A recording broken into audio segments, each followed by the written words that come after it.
On the 25th of October, 2025, an 80-year-old woman on a luxury cruise disembarked for a short hike, only to be left behind, alone, on a remote island. The ship left, and the search began hours too late. Her body was found the next morning. Stay with me, because this story will unmask how a vacation turned into a disaster no one saw coming. There is a certain kind of courage that grows with age, a quiet determination to live fully, even when the years suggest slowing down. For Suzanne Rees, 80 years old, that courage was part of her identity. She lived in Sydney, beloved by her family, known by friends as the kind of woman who refused to let life shrink around her. She walked, she traveled, she stayed active.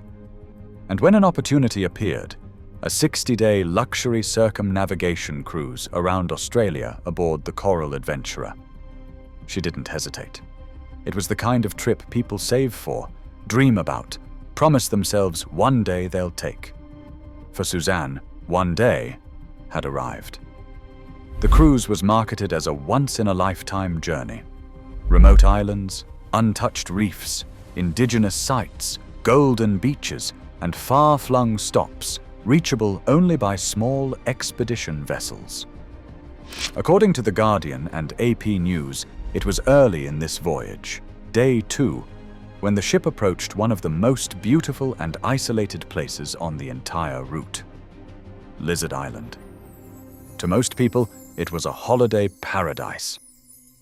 To Suzanne that morning, it was simply another chance to explore. She prepared for the excursion like everyone else, dressed for the tropical heat, eager for the hike up to the island's famous lookout. Surrounded by passengers much younger than her, she didn't shrink back or hesitate. She stepped forward with a quiet confidence that this was the kind of life she still wanted to live. Curious, awake, adventurous. What she could never have known was that the moment she stepped off the ship, the countdown had already begun. The date was 25th of October 2025. A clear, warm day in far north Queensland, humid and bright. The kind of morning that makes the sea look like polished glass. The ship anchored offshore, unable to approach the fragile reef systems. Small tenders ferried the passengers across the water toward Lizard Island, a national park 27 kilometers off the mainland. It is remote, pristine, and almost eerily quiet. Only a handful of researchers and resort staff live there full-time. For most visitors, the island is a postcard: turquoise bays, white sand, and a peak rising sharply out of the landscape. That peak is called Cook's Look, the highest point on the island. And the planned hike for the morning. It's a steep, rocky ascent that rewards climbers with a sweeping view of the Great Barrier Reef, a panorama that once helped Captain James Cook chart a safe path through the coral maze below. Passengers disembarked, adjusting hats and sunscreen, chatting, laughing, taking photos. Suzanne was among them, steady, smiling, one hand gripping her water bottle as she boarded the tender. The hike began in cheerful spirits. The group moved in a loose line, winding through sun-baked terrain, tropical shrubs, and rising elevation. But even in the morning hours, the heat was heavy, the humidity thick. People began to slow. Hearts pounded harder. Breath came shorter. And somewhere on that incline, Suzanne Rees began to feel ill. A guide noticed her discomfort. Her pace slowed. She pressed a hand to her chest, then to her forehead. The group paused. Suzanne insisted she was fine, just overheated, just dizzy, just winded. Witnesses reported that she said she would turn back. The guide agreed. There were protocols, or there should have been, but in that moment, something subtle but catastrophic occurred.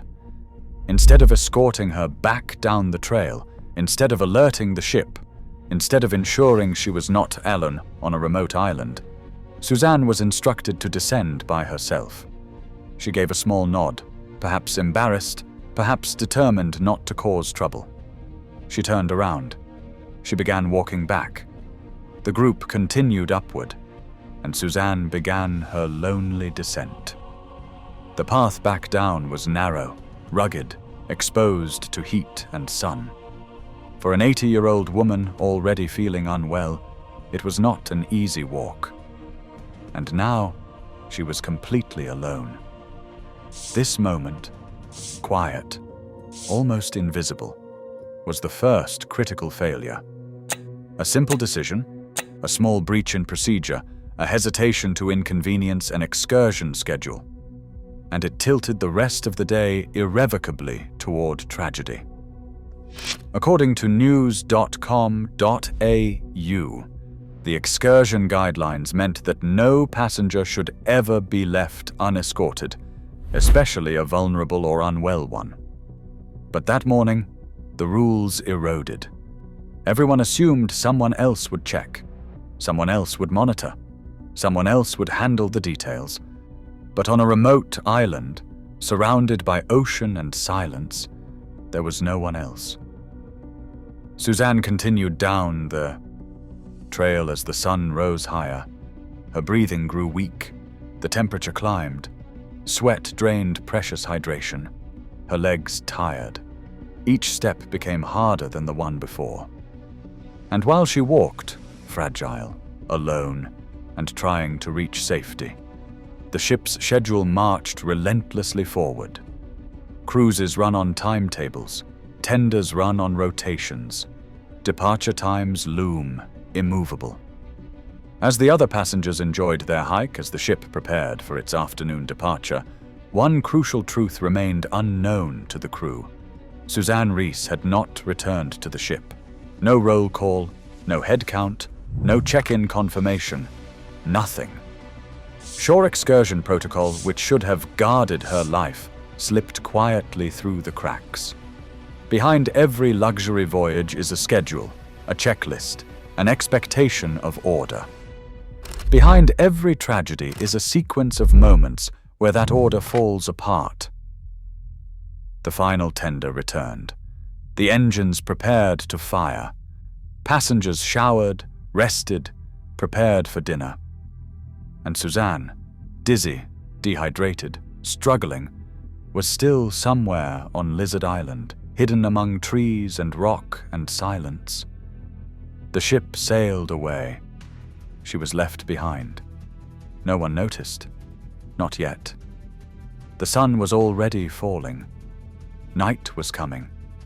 And on a remote island in the Coral Sea, an 80-year-old woman was alone, unseen, unheard, and unknowingly out of time. At 3:40 p.m., as the far edges of Lizard Island shimmered under harsh afternoon sun, the Coral adventurer lifted its anchor. Small ripples curled across the turquoise water. Engines hummed. Crew secured lines, passengers settled back into the comfort of air-conditioned cabins and soft-lit lounges. And the ship, a floating city of routines, schedules, and assumptions, began turning away from the island. The Guardian later reported it plainly. The ship left Lizard Island without Suzanne Rees. No hesitation, no delay, not even a second glance toward the shore. There was no roll call, no head count, no cross-check of passengers returning from the hike. The protocols designed to protect the elderly, the injured, the vulnerable, all fell silent that afternoon. The ship sailed on. On board, passengers showered off the salt and sand. Drinks were poured. Dinner preparations began in the galley. Conversations hummed about the steepness of Cook's Look, the brightness of the reef, the adventure still ahead. No one knew an 80-year-old. The woman had been left behind. At that same moment on land, Suzanne was still descending alone under the crushing heat. The trail snaked between boulders, shrubs, and exposed stretches of sun-baked rock. Her breathing grew shallow. Each step became a battle against exhaustion, dehydration, and disorientation. Lizard Island is not a gentle place for someone feeling unwell. It is wild, its beauty sharp, its terrain unforgiving. And now, the one vessel that could have saved her was shrinking into the horizon. Back at sea, the ship continued on course, cutting through water smooth as glass. Inside, the world moved on. Passengers dressed for the evening, cameras charged, wine glasses clinked, all while Suzanne Rees was still out there, alone, walking through silence and heat that pressed down on her like a physical weight. According to The Guardian, her daughter later described it as a failure of care and a failure of common sense. And she was right. This moment, this quiet departure, was the point of no return. But on the ship, no alarm sounded. No one asked a question. No one noticed the missing woman. Not yet. As afternoon faded to early evening, the heat eased, shadows stretched long across the island. The reef turned dark beneath the setting sun. On the Coral Adventurer, passengers gathered for dinner. Soft music played. Silverware chimed lightly. Conversations filled the dining deck. And then, somewhere between courses, somewhere between small talk and the second glass of wine, a single question arose among the staff. "Where is Suzanne?" It was likely subtle at first. A missing name on a seating list. A cabin that hadn't been entered. A quiet knock unanswered. Someone checked again. Someone else checked her room. A third person asked the guide from the island hike. Slowly, dread crept in. By the time the ship realized she wasn't on board, hours had passed since departure. Wikipedia's timeline reveals the next detail. Around 9 to 10 p.m. AEST, the missing person report was finally filed. 6 hours had evaporated. 6 hours in which Suzanne was alone, unprotected, and without water on an island with no nighttime lighting, no phone reception, no shelter, and no one who knew where she was. Only now did the ship turn its attention backward. But in the ocean, time is a currency you cannot regain. The search effort began quickly, but the night brought its own dangers. A helicopter was dispatched from Cairns. Search and rescue teams were mobilized. But the island was wrapped in darkness, dense, heavy, disorienting. Lizard Island at night is a maze of shadows and black rock. Dense brush conceals paths. Animals move silently. Without a torch or guide, even confident hikers can lose their way. And for Suzanne, ill, exhausted, 80 years old, and already pushed to the limits, the night tightened around her like a closing fist. On shore, the search teams landed with one mission: find a missing elderly woman who had been alone for upwards of 8 hours. They moved through the brush, calling her name into the darkness. Meanwhile, on board the ship, shock rippled through passengers. People who had shared breakfast with Suzanne, who had passed her on the trail or chatted with her in line for coffee, now stared at the reality unfolding. She was still out there, and no one knew if she was alive. The emotional weight grew minute by minute. Hope flickered, thin, fragile, stretched across distance and darkness. Some believed she might be found resting somewhere on the trail. Others knew how dangerous heat exhaustion can be, how quickly dehydration kills, especially at her age. But still, searchers continued combing the island. Helicopters circled overhead, spotlights sweeping across cliffs and brush. Time slipped forward, and the night on Lizard Island grew deeper, colder, and more absolute. Morning came. 26 October 2025. Soft light spread across the island, revealing its pale granite slopes and thick green shrubs. The water around it glowed with the impossible turquoise of the Great Barrier Reef. It was beautiful. It was cruel. And it was where Suzanne's body was found. According to AP News, she was discovered about 50 meters off the hiking trail, not far from where she had originally turned back. She had collapsed alone, sometime during the long hours after the ship left her behind.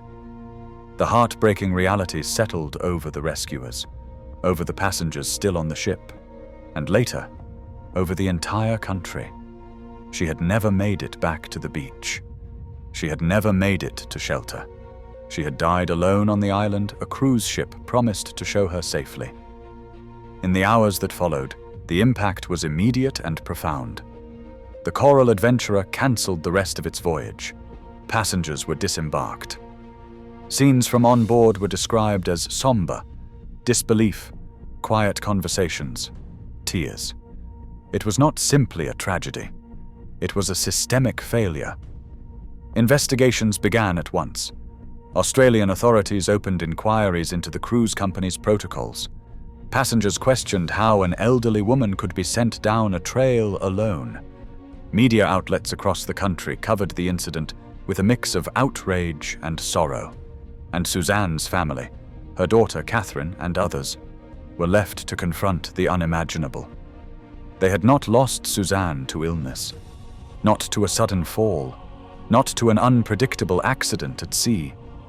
They had lost her to someone's oversight, to someone's assumption, to someone's belief that she was safely aboard when they sailed away. The Guardian reported Catherine's words that captured the raw heartbreak that no investigation could soften. She died alone. Just 3 words. 3 words that cut deeper than any headline.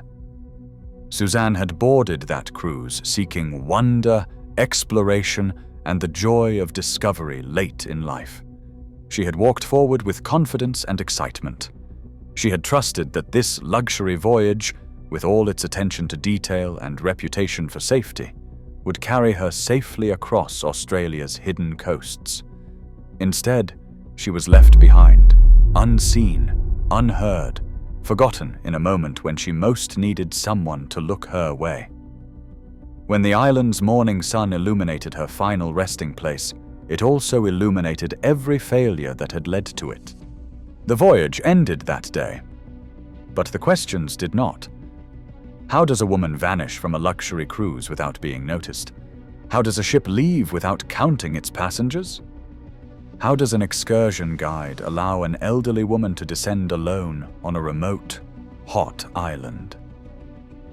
How many moments passed where her life might have been saved? And perhaps the most haunting question of all, how long did she wait, hoping the ship would come back? The tragedy on Lizard Island was not just a story of loss. It was a story of time running out. A story of silence where there should have been oversight. A story in which every minute after 3:40 p.m. carried a weight that no one realized until it was far too late. In the wake of the discovery, the island fell quiet again. The ship sailed back toward the mainland under a different kind of silence. A heavy, suffocating one. A holiday had become a horror. A cruise had become an investigation. And the ocean around Lizard Island shimmered, indifferent, as if nothing had happened at all.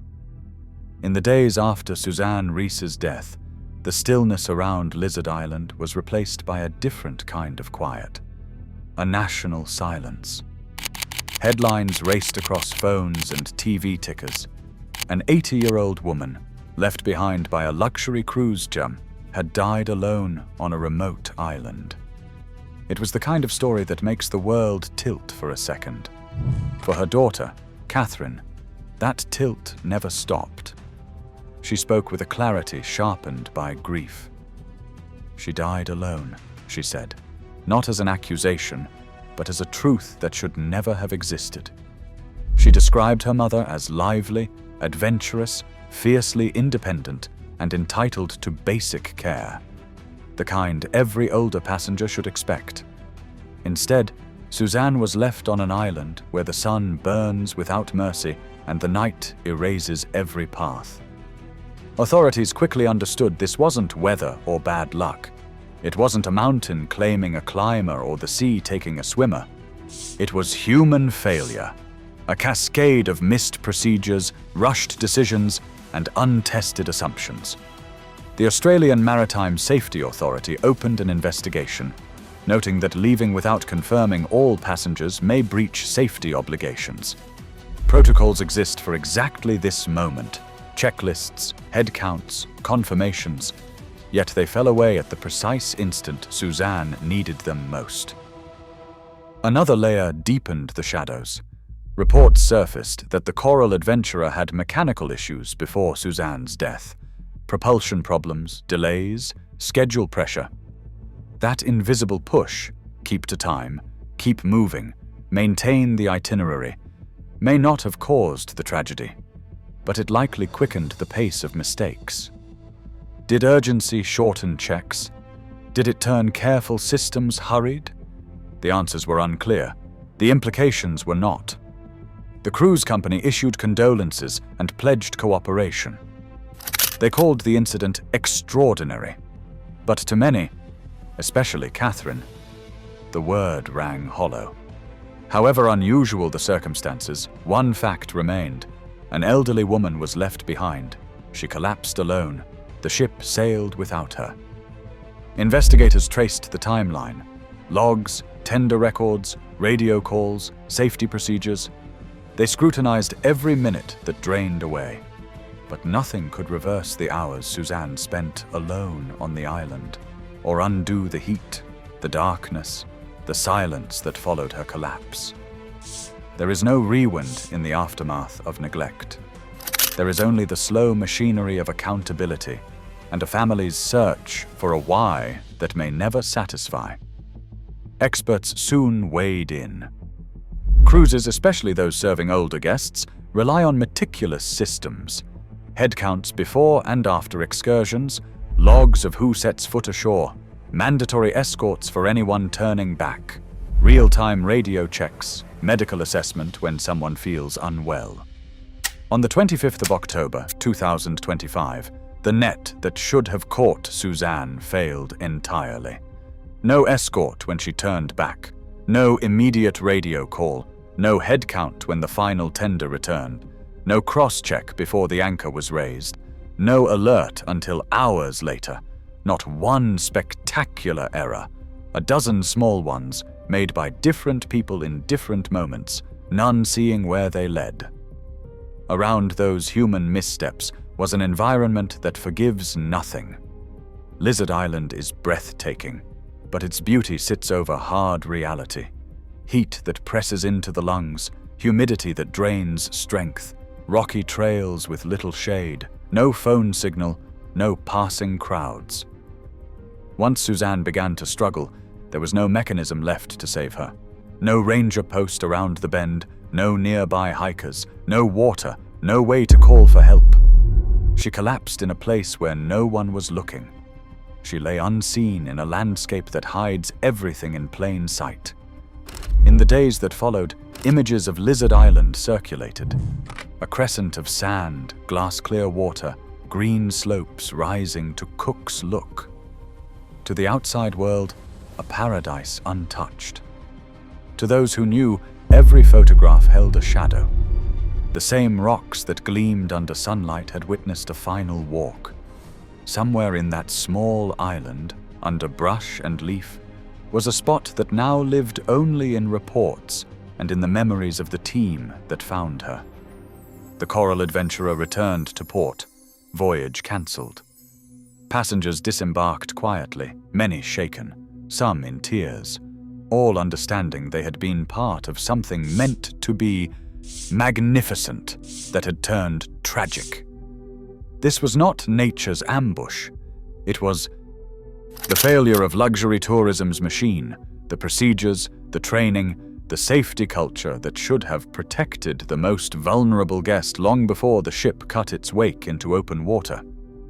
Experts called it preventable. Families called it heartbreaking. Australians called it unacceptable. And the questions lingered like a weight. How does a ship lose track of an elderly passenger? Why was there no immediate headcount? Why was she allowed to walk alone? How long did she wait, believing the vessel would come back? What will change after the headlines dim? Campaigners pressed for reform. Investigators pressed for facts. The company promised improvements. None of it erased the image of Suzanne stepping carefully down the trail, minute by minute, drifting not toward safety, but toward isolation. She had boarded to see the world, to live boldly in her later years, to embrace the beauty of remote Australia. In the end, one of those islands embraced her back, not as a visitor, but as a grave. Lizard Island kept its beauty. The Coral Sea kept its stillness. And Suzanne's final trek became the unanswered chapter in a story that should have ended with photographs and laughter, not with silence. In the last frame, the camera pulls away until the reef glitters like a mosaic beneath the water. The ship crosses the horizon in archival footage, its wake stretching behind it like a thin scar. A grandmother left behind, a family seeking answers, a luxury cruise undone by a single, unthinkable oversight. There are stories where nature triumphs. There are stories where people do. And there are stories like this one, where silence does. She boarded for the dream of adventure. When the ship sailed without her, only the island kept the secret of her last trek.